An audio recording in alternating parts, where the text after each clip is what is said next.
Well, I come to you today with some devastating things. But the first good thing was that I was able to cover an event where celebrities like Tamar Braxton and some other people were feeding the homeless off of Ralph David Abernathy.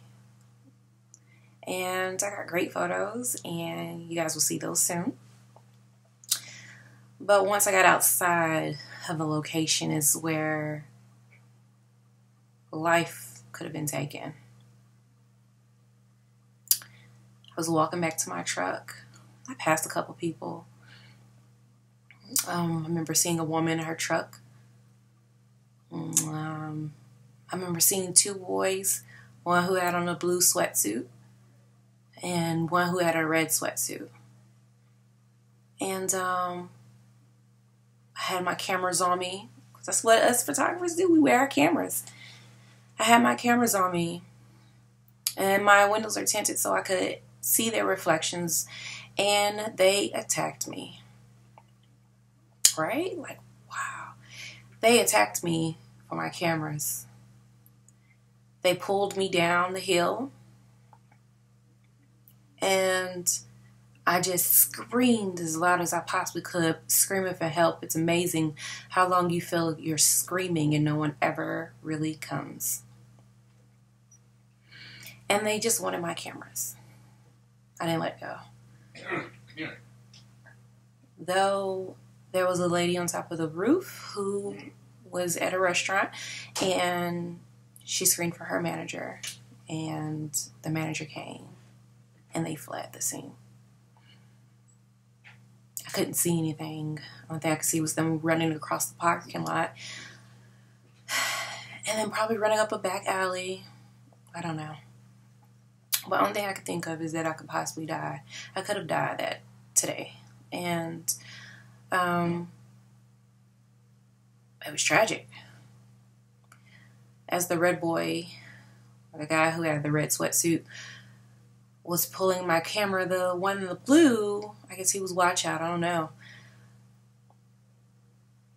I was just jerking at the camera for dear life. And I held on for dear life because I'm a photographer. I love my cameras. But I could have died. In a parking lot where there was no vehicles, down a slight hill where no one would have looked. And these are somebody's boys. The streets got our boys. And those boys go to jail and they don't get out for years for a crime. I wanted these to get caught, though. They didn't get caught. It took the cops an hour to get there. I'm scraped up. My knees are scraped up. I still have life.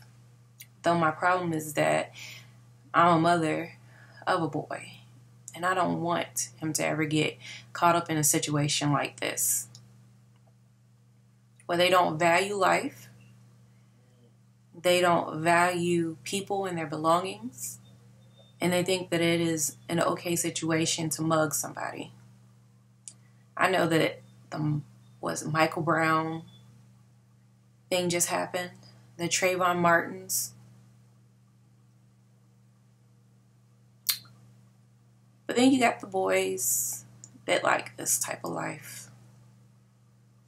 Stealing cars, shooting people, mugging them. When is the black society going to get better? What can we do for these areas like Mechanicsville, the other areas in Atlanta, where they find pleasure and think it's fun to rob somebody? This is crazy. Once I let go of those cameras and they had gone, I thought to myself, we're talking about wrongful justice, but we got that same issue in our own neighborhoods. Who's going to save the boys or the girls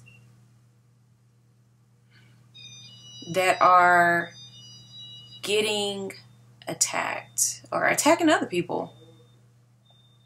Who's going to save them?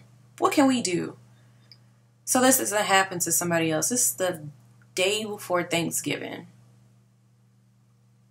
And they target me. Do you know how many different men walked in that parking lot with their cameras too? And didn't get jumped. But me, I got jumped because I'm a woman. I'm an easy target. It sucks. So my question to everybody, hopefully you guys will listen to this. What can we do for those areas? What can we do about these kids? And not only that, be safe, be careful, travel in twos. I always would think that a lot of white people were crazy. They're like, oh, we going to Atlanta, we have to travel in groups. And I was like, oh, I'm from Atlanta. I always go down there. I'm a suburban girl. And now I fear enough that I need 2 or 3 people with me in those areas. It's funny how things change around. So, what can we do? Make sure your daughters are good. Make sure your sisters are good. Make sure your wives are good.